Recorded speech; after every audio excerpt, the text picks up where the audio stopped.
Bonjour les amis de l'église baptiste de Joinville-le-Pont, bienvenue pour ce culte. Alors on en est au 11 octobre, il y a le culte en présentiel à l'église et aussi pour vous sur YouTube. Merci d'être avec nous, on va passer un petit temps à chanter ensemble, bien plutôt vous pouvez regarder ces vidéos et chanter là où vous êtes, chanter ou penser aux paroles en tout cas. Je ne sais pas si vous avez l'habitude d'écouter des chants chrétiens, par exemple si vous allez sur YouTube, vous avez pratiquement tout le temps les mêmes propositions. Vous savez qu'il y a un algorithme qui vous propose des vidéos sur YouTube et on vous propose quasiment tout le temps les mêmes. Vous avez remarqué? Moi, il y a des chansons, je les ai mises sur les cultes YouTube et maintenant, à chaque fois que je vais sur YouTube, paf, il me la propose. Par exemple, Fort et Puissant, il me la propose à tous les coups. Bon, si vous voulez varier un petit peu, je vous rappelle que j'ai créé une playlist qui s'appelle Les chants des cultes YouTube.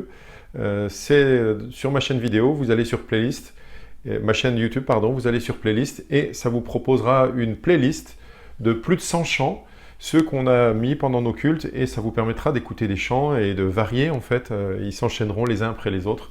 Voilà, en attendant, pour l'instant, on va chanter ensemble et on se retrouve après pour un temps de méditation. Car Dieu a tant aimé le monde qu'il a donné son Fils unique,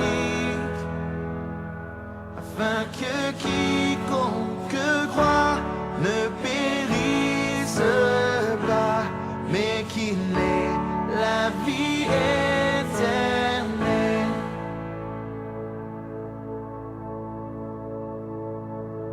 Je regarde à la croix, je regarde à Jésus seul, car son amour m'a restauré, son amour m'a libéré,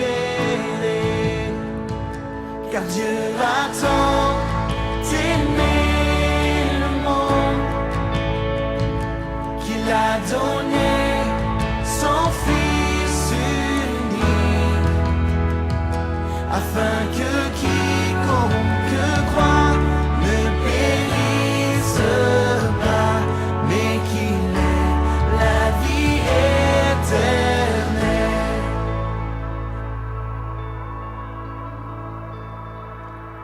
Ma confiance est en son nom, ma confiance est en sa parole, car par sa grâce il m'a franchi, par sa grâce il me remplit, car Dieu a tant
a donné son Fils unique, afin que quiconque croit ne périsse pas, mais qu'il ait la vie éternelle.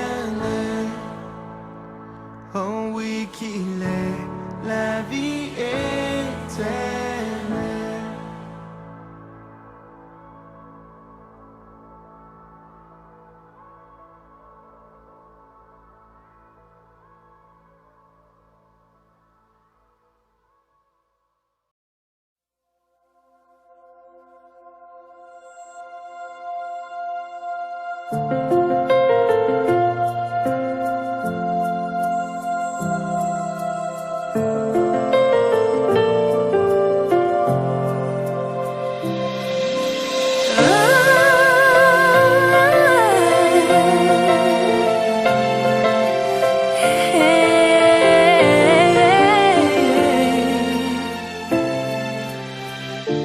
Mieux vaut un jour que mille ailleurs,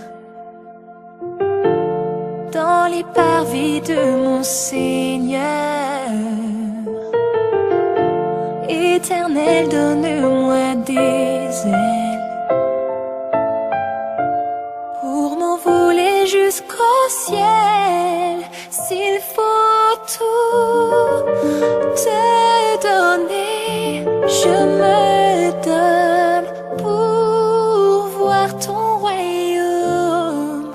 S'il faut tout t'abandonner, je m'abandonne. Ouvre le ciel, permets-moi de voir ta gloire. Je te verrai face à face, je resterai toujours près de toi, toi le sauveur de mon âme. Merveilleux ressuscité, là où tu es, je vivrai.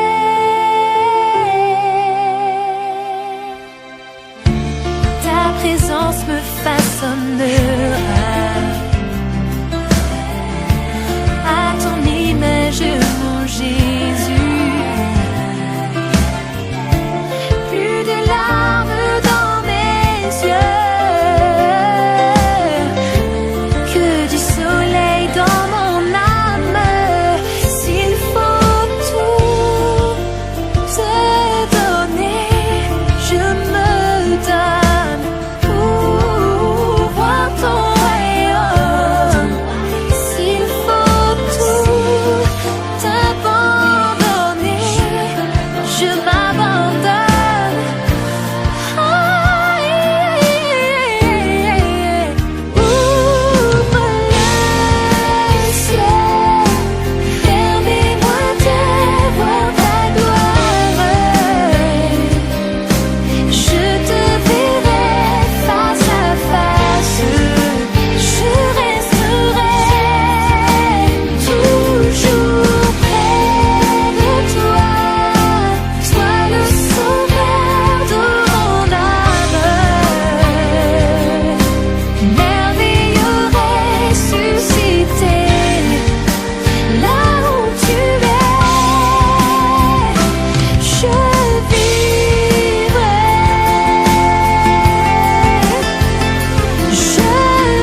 Una palabra Yeah. no dice nada y al mismo tiempo lo esconde todo.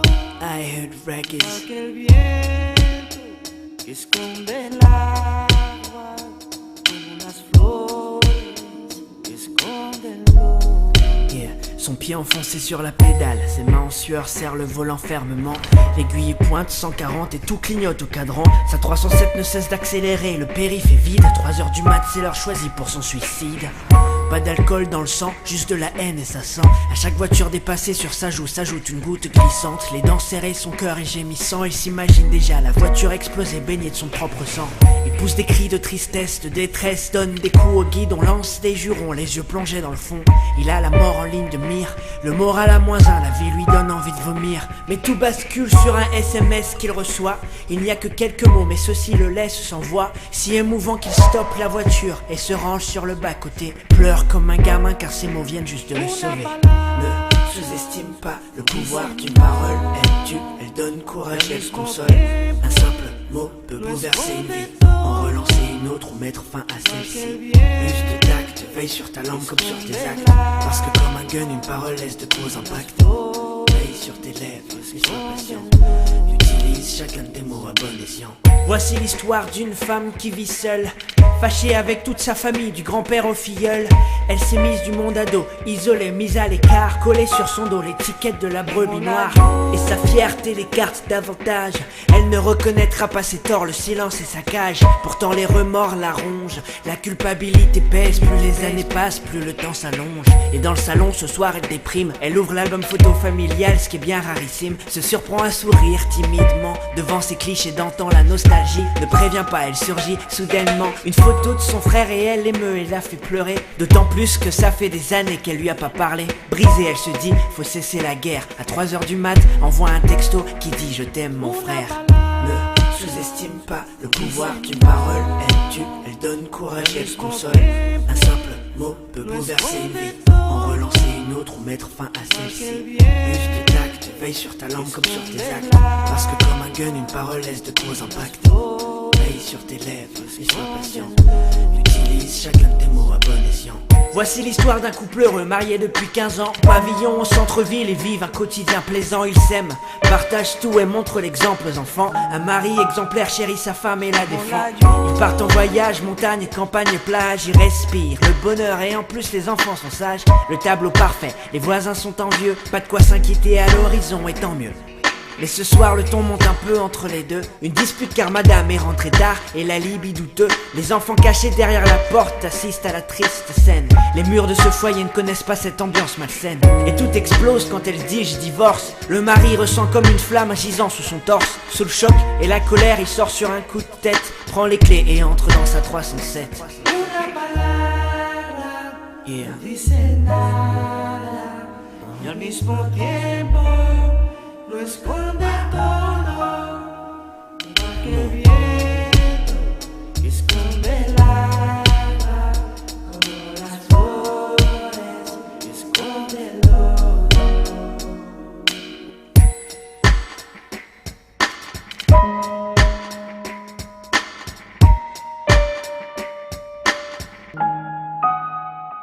Como la lluvia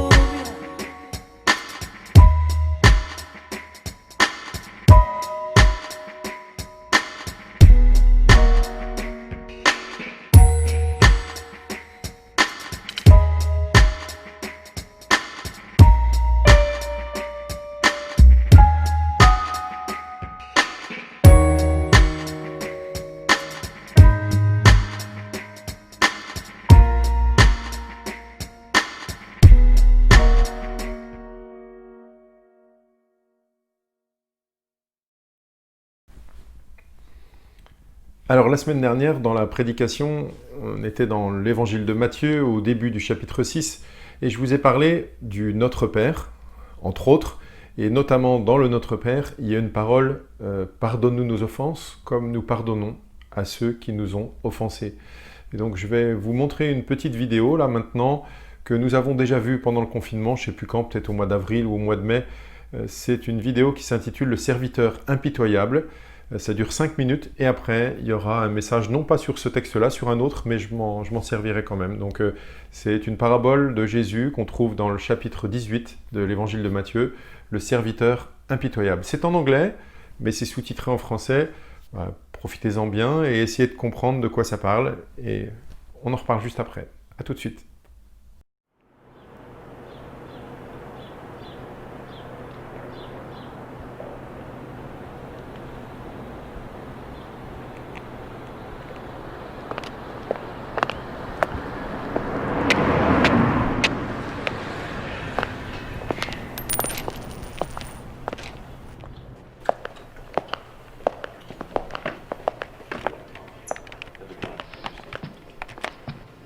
I've got an appointment with Mr. Wood. I have your 6 o'clock here, Mr. Wood.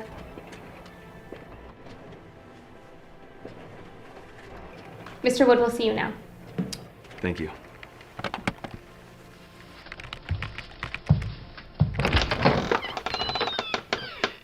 Take a seat, Mr. Martel.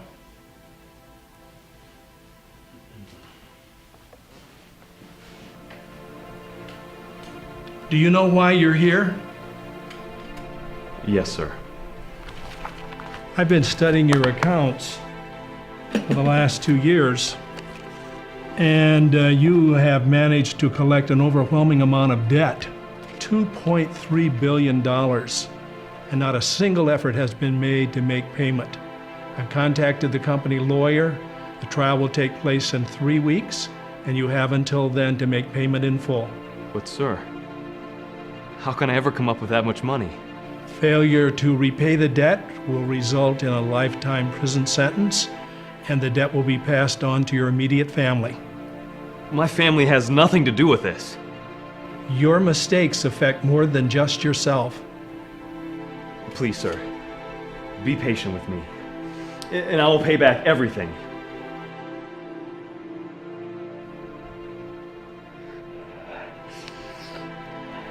Tony, you can never repay that debt.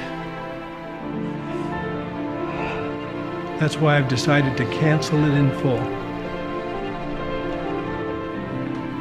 I don't deserve that. No, but go and forgive as you've been forgiven.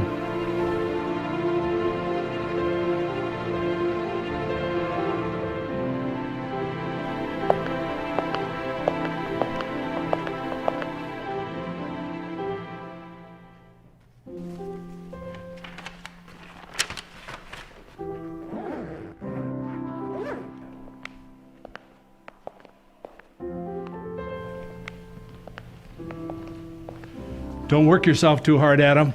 You know me, sir. I never do.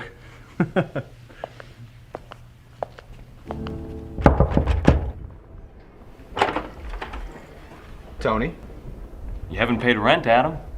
It's been over a month. I left you a note the other day explaining my situation. Don't give me that excuse. Pay back what you owe me, every last penny. I get paid next week. Please, be patient with me and I'll pay back everything I owe. That's not good enough. Here's your eviction notice. You must pack your things and leave by tomorrow morning.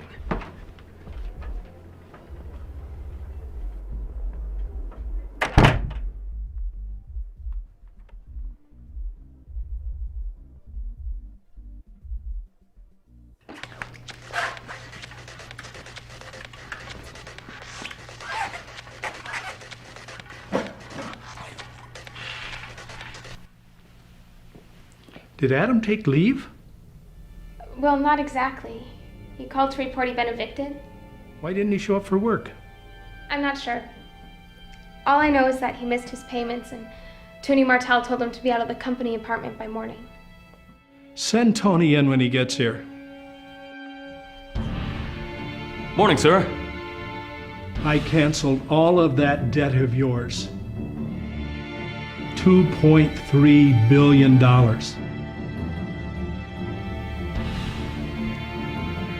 But you've got the nerve to evict a man from his apartment for not paying his rent for 1 month?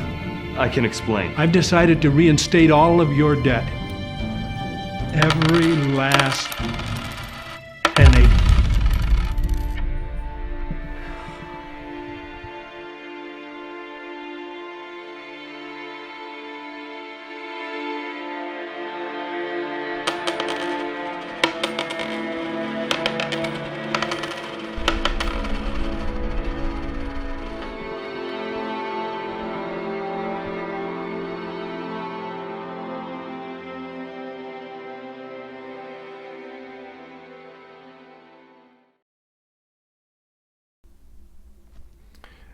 Alors dans cette vidéo, le serviteur impitoyable, on voit cet homme qui doit une dette colossale à son patron, on a l'impression, dans le grand immeuble. Il lui doit, je ne sais pas si vous avez remarqué, 2,3 milliards de dollars. Bon, c'est romancé un peu à la sauce américaine, parce qu'il y a des dollars dans la Bible, ce n'était pas des dollars, mais peu importe, c'est pour l'idée que c'était une somme impossible à rembourser, énorme. Et celui qui doit recevoir cet argent finit par dire à l'autre, mais tu ne pourras jamais rembourser, tu devrais aller en prison toute ta vie et la dette serait reportée sur tes descendants. Mais finalement, il lui dit, comme tu ne pourras jamais rembourser cette dette, je te la remets entièrement, j'efface ta dette complètement et tu ne me dois plus rien.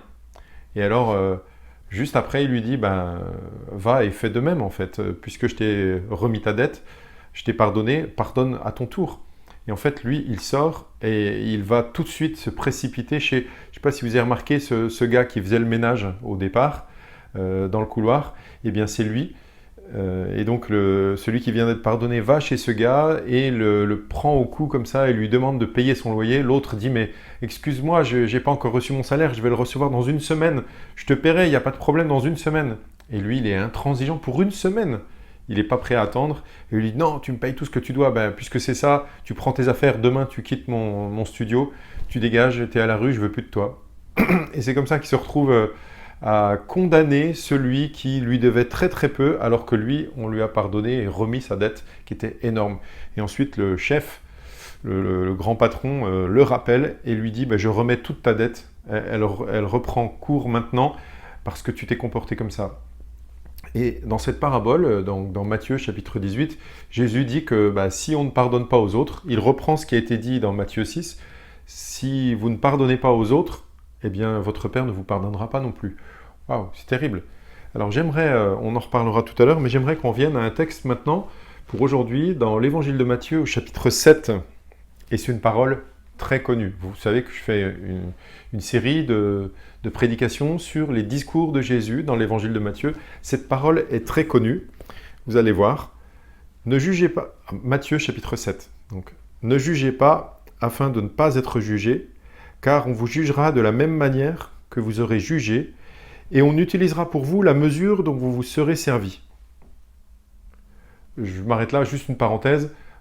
Ça veut dire en fait la mesure dont vous vous serez servi, vous vous servez d'une mesure, vous voyez, comme si on prenait une mesure, je sais pas, une cuillère ou une louche ou un seau, et bien de cette mesure dont vous vous serez servi pour juger les autres, eh bien vous serez jugé de la même manière. Donc on a intérêt, en fait, d'après cette parole, à se servir d'une toute petite cuillère pour juger les autres, en fait, de les juger, mais alors très très très très peu, parce que comme ça on sera aussi nous-mêmes jugés très très très très peu. Et donc là, la suite est plus connue, vous allez reconnaître là. Donc pourquoi vois-tu la paille qui est dans l'œil de ton frère et ne remarques-tu pas la poutre qui est dans ton œil? Ou comment peux-tu dire à ton frère, laisse-moi enlever la paille de ton œil alors que toi tu as une poutre dans le tien? Hypocrite, enlève d'abord la poutre de ton œil et alors tu verras clair pour retirer la paille de l'œil de ton frère. Bon, cette parole est très connue. Et on a besoin de la méditer régulièrement et malheureusement elle nous est fort utile et on l'oublie trop souvent. Quand il y a une histoire entre par exemple deux enfants de la même famille ou entre le mari et sa femme ou entre deux amis ou entre deux collègues, très souvent il y a des petites histoires qui nous arrivent, on est proches, on vit ensemble ou on travaille ensemble. Et il y a des incompréhensions et de temps en temps, il y a des clashs, on va dire. Eh bien, la tendance naturelle, je suppose comme moi vous l'avez remarqué, c'est de voir les défauts des autres, voir ce qu'ils ont fait de mal, et de voir ça comme si c'était énorme. Et donc, on a tendance à accuser l'autre, et donc on va dire tout ce qu'ils ont fait de mal. Alors, c'est classique, c'est pas moi j'ai rien fait, c'est lui. Et quand, par exemple, papa ou maman vient vers ses deux enfants, ils viennent de se chamailler ou de se battre ou de s'insulter. Vous demandez au premier qu'est-ce qui se passe? Il va dire, eh bien, il ou elle a fait ça. C'est lui qui a fait ça, il a commencé. Voilà. Et l'autre va dire, oui, mais moi, si j'ai fait ça, c'est parce que c'est lui qui a commencé, il a fait ceci, il a fait cela. Moi, je n'ai fait que répondre à ces attaques, à ces menaces. Donc moi, j'ai rien fait. Et le premier dit oui, mais si j'avais fait ça, c'est parce que, et puis on n'en sort jamais, c'est toujours la faute de l'autre. C'est lui qui a commencé, c'est lui qui était même avant. Donc toujours, il y a un problème, c'est l'autre. Dans les couples, souvent, c'est pareil. Quand on se chamaille, on a l'impression que c'est de ta faute. Toujours, c'est de ta faute, c'est pas moi. Et en fait, on a tendance à accuser, à juger, et à ne pas voir nos propres failles, nos propres mauvaises manières de parler, mauvaises manières de nous comporter, nos propres péchés, en fait, notre misère, en fait. On n'est pas si bon que ça. On se voit souvent bon, on se voit généreux, gentil, paisible, patient, doux, on se voit, c'est formidable. Par contre, les autres, on a tendance à les voir un peu plus chargés, un peu plus négatifs. Eh bien, cette parole de Jésus, je vous propose qu'on la médite ensemble aujourd'hui. Jésus nous dit, pourquoi tu vois la paille qui est dans l'œil de ton frère alors que tu ne vois pas la poutre qui est dans le tien? En général, on a tendance à voir chez l'autre, non pas une paille, au contraire même, on a l'impression qu'on voit un truc énorme, que l'autre, voir quelque chose dans son œil, c'est... Alors bien sûr, on ne voit pas une poutre, on voit une paille parce qu'on a envie de chipoter, de trouver, ouais, laissez-moi enlever cette petite paille, ce petit truc, il y a toujours quelque chose qui me dérange chez toi, et c'est de ta faute en fait. Et Jésus retourne le truc et il dit, mais en fait, avant de pouvoir enlever la paille qui est dans l'œil de ton frère, tu devrais regarder la poutre qui est dans le tien. Vous voyez la différence entre une paille, un petit morceau d'herbe sèche, ou une écharde de bois, toute petite, et une poutre, vous voyez, une grosse poutre comme dans les maisons pour soutenir le plafond, ou des morceaux de mur, ou des choses comme ça. Eh bien, Jésus dit, tu devrais regarder d'abord et ôter la poutre qui est dans ton œil. Le problème, c'est que souvent, on ne la voit pas. Très souvent, dans un couple, il y a des tensions, et quand on écoute les deux, en fait, les deux, ça je m'adresse au couple, je pense que certains se reconnaîtront, les deux ont l'impression qu'ils n'ont rien fait, qu'ils n'ont rien dit. C'est toujours l'autre qui a commencé. Et on a toujours tendance à vouloir dire, eh bien, oui, je veux bien, oui, si vraiment il faut reconnaître, je veux bien reconnaître un petit peu, je veux bien reconnaître un petit pourcentage, je suis peut-être un tout petit peu en tort, mais en gros, on a plutôt tendance à dire, bon, ok, j'ai peut-être une paille dans l'œil, mais l'autre, il a une poutre. L'autre a fait plus que moi, l'autre a commencé avant moi, l'autre, toujours l'autre. Mais Jésus dit, ôte déjà la poutre qui est dans ton œil. Peut-être ça peut nous faire réfléchir. Ça peut nous faire réfléchir à voir ce que nous faisons de mal. Et en fait, quand Jésus dit ça, il essaye de nous éclairer sur notre situation. C'est-à-dire que naturellement, on ne voit pas cette poutre qu'on a dans l'œil. On ne se sent pas mauvais, on ne se sent pas coupable, on ne se sent pas méchant envers les autres. Pourtant, bien souvent, quand il y a un conflit, c'est que on a blessé l'autre. On n'a peut-être pas cherché à comprendre, on ne sait pas pourquoi on l'a blessé, d'où l'importance de communiquer, d'arriver à se comprendre, et pourquoi pas de demander à l'autre, plutôt que quand il nous accuse, la tendance naturelle, vous savez ce que c'est? Si on m'accuse, de riposter, accuser, et éventuellement autant, voire peut-être un peu plus pour se défendre en fait, pour se bomber le torse, mais ce qui serait bien mieux, en fait, que Dieu nous fasse grâce et qu'on y arrive le plus souvent possible, c'est de ne pas riposter, de ne pas s'énerver, de ne pas montrer avec notre corps qu'on est agacé, mais d'essayer de se mettre à la place de l'autre et reconnaître, oui, j'ai peut-être fait le mal, même si je ne l'ai pas voulu, même si ce n'était pas intentionnel, voilà, mais j'ai peut-être fait quelque chose, et demander à la personne qui est en face de nous, mais qu'est-ce qui t'a blessé? Pourquoi tu as senti? Qu'est-ce que tu as ressenti? Et pourquoi tu as ressenti ça? Bien souvent, quand on accuse l'autre, quand on est on va dire en conflit, ou pas forcément un gros conflit, mais on est un peu brouillé avec quelqu'un, ce qui se passe, c'est qu'on veut accuser et on donne des paroles. Bon, c'est valable dans le couple, mais aussi entre frères et sœurs, entre amis. On a tendance à parler avec des « tu », par exemple. Tu as fait ceci, tu tu es en retard, tu es radin, tu es égoïste, tu es feignant, tu es toujours... Alors on met des généralités et on balance sur l'autre des tonnes de choses. Et nous, on se voit comme étant... si l'autre il est feignant, nous on est courageux travailleurs. Si l'autre... toujours on voit l'autre comme négatif et nous on se place comme celui qui est positif. Eh bien, dans la communication, ça serait bien d'arrêter d'accuser l'autre, de pointer du doigt toujours l'autre et de dire tu es ceci, tu es cela et ça va pas et tout ça, ça va pas. Justement, dans les moments de difficulté ou de conflit, d'arriver à plutôt exprimer ce que je ressens. Par exemple, je vous donne juste cet exemple, disons, quelqu'un n'a rien fait. Vous êtes deux dans une salle, le mari et la femme rentre du travail, admettons, ou le mari, choisissez comme vous voulez. Hein. L'un des deux, on va dire pour froisser personne, l'un des deux rentre du travail, sait que l'autre était à la maison depuis 2 ou 3 heures, et il y a de la vaisselle partout, il y a des affaires qui traînent, des chaussettes qui traînent, enfin tout ça, voilà, c'est pas très agréable. Et celui qui rentre en dernier voit ça et s'agace. Et 2 réactions. La première, assez naturelle, commencer à se plaindre, râler et accuser et dire « t'es quand même paresseux, pourquoi tu t'es comporté comme ça ? Et puis ça fait 2 heures que t'es là et t'as rien foutu et t'as même pas préparé le repas, t'as pas rangé les affaires, il y en a partout, mais c'est une horreur !» Et puis l'accusation. Que va faire celui qui est accusé ? En règle générale, il va riposter, tu sais pas ce que moi, et puis il va, bam, bam, il va rentrer dans le lard de l'autre, et ça part en vrille en fait. On s'engueule, on passe une soirée pourrie. Oui, pourquoi ? Parce que je vois la paille dans l'œil de l'autre, mais je vois pas la poutre qui est dans le mien. Comment désamorcer ça ? Peut-être en se mettant à la place de l'autre, c'est pas facile, je le sais, mais en se mettant à la place de l'autre et en se disant, les deux devraient penser, mais qu'est-ce qui fait que l'autre est agacé comme ça ?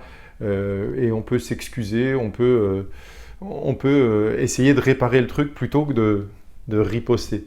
Donc, un conseil de la part de Jésus, il vaut mieux regarder dans notre propre œil pour voir la poutre. Je ne sais pas si ça vous parle, mais essayez de repenser des situations où vous pourriez mettre en pratique ce que Jésus dit ici. Alors, des situations du passé, il y en a, c'est trop tard, on va dire, mais pas forcément trop tard définitivement, parce que vous remarquerez que quand on se chamaille avec quelqu'un, entre conjoints, entre frères, entre amis, entre collègues, quand on se chamaille, c'est souvent pour les mêmes sujets, les mêmes choses qui nous agacent, les choses dont on n'a pas vraiment parlé et on ne sait pas trop comment faire. Dans ces situations-là, on peut se projeter et se dire ça reviendra de toute façon. Il faut prendre le temps d'y réfléchir et se dire la prochaine fois, peut-être, je peux me mettre à la place de l'autre et regarder la poutre qui est dans mon œil d'abord. À ce moment-là, quand je vois la poutre qui est dans mon œil, si je réalise que l'autre, en fait, n'a qu'une petite paille, je ne vais pas avoir tendance à l'écraser. Au contraire, honnêtement, je vais comprendre, mais j'ai plus à faire que lui ou elle.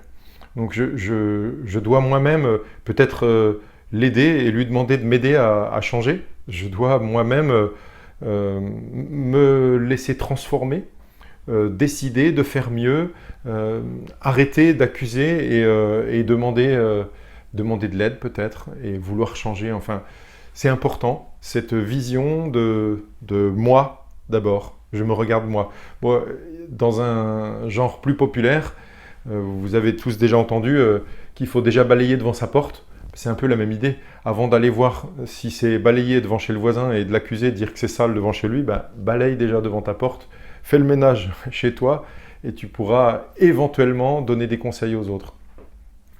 Voilà, pour aujourd'hui, c'est terminé. J'espère que ça vous plaît de passer ces moments de culte avec nous. Sachez que vous avez maintenant cette petite série de mini-vidéos, comment grandir spirituellement. Vous en trouvez déjà 2, puis il y en aura régulièrement sur ma page YouTube. Et donc, bon dimanche, que le Seigneur vous bénisse. Gardez la foi, une foi ferme, même si les temps sont difficiles, même si on nous parle encore de ce coronavirus, même si ça empire, que le Seigneur nous garde dans la foi ferme. Je sais que c'est pas facile pour tout le monde, le travail, les masques, le stress, les nombres, les chiffres qu'on nous annonce là, et puis et puis aussi les restrictions. Bon courage à ceux qui sont isolés à cause des petits confinements pendant 7 jours ou plusieurs jours en tout cas parce qu'ils ont été en contact du Covid. Bon courage à ceux qui sont malades, à ceux qui sont fatigués, découragés. Que le Seigneur vous bénisse et vous assiste tous les jours. Bye bye, bon dimanche et à bientôt.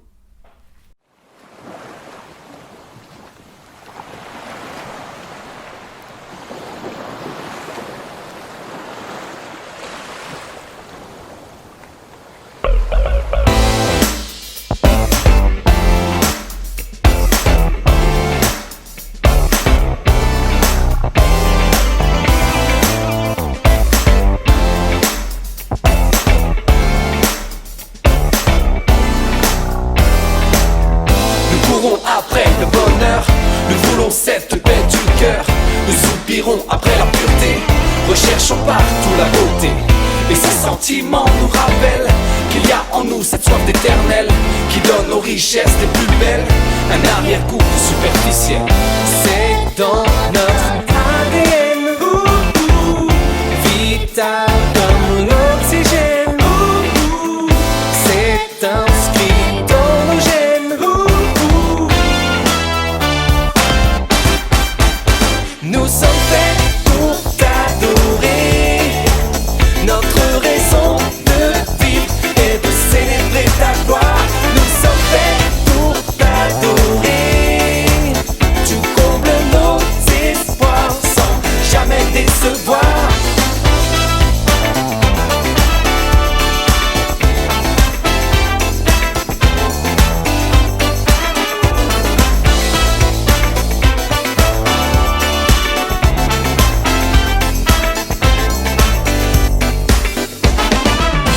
Créé pour ça, donc on adore l'âme sœur, un job ou le confort. Pourtant aucune de ces choses-là ne peut longtemps supporter le poids de la perfection qui est la tienne. Et notre idole soudain nous malmène. Quand dans nos vies tu es number one, la joie devient notre patrimoine. C'est dans notre ADN, Vital comme l'oxygène. vital comme l'oxygène. C'est inscrit dans nos gènes. C'est un besoin qui coule dans nos veines. Nous sommes faits pour t'adorer. Notre raison de vivre est de célébrer ta gloire. Nous sommes faits pour t'adorer. Tu combles nos espoirs sans jamais décevoir. Tu satisfais nos plus grands désirs. Le temps s'arrête quand je t'admire. Tu satisfais nos plus grands désirs.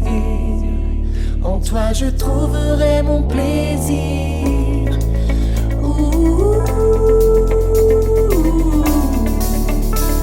Je trouverai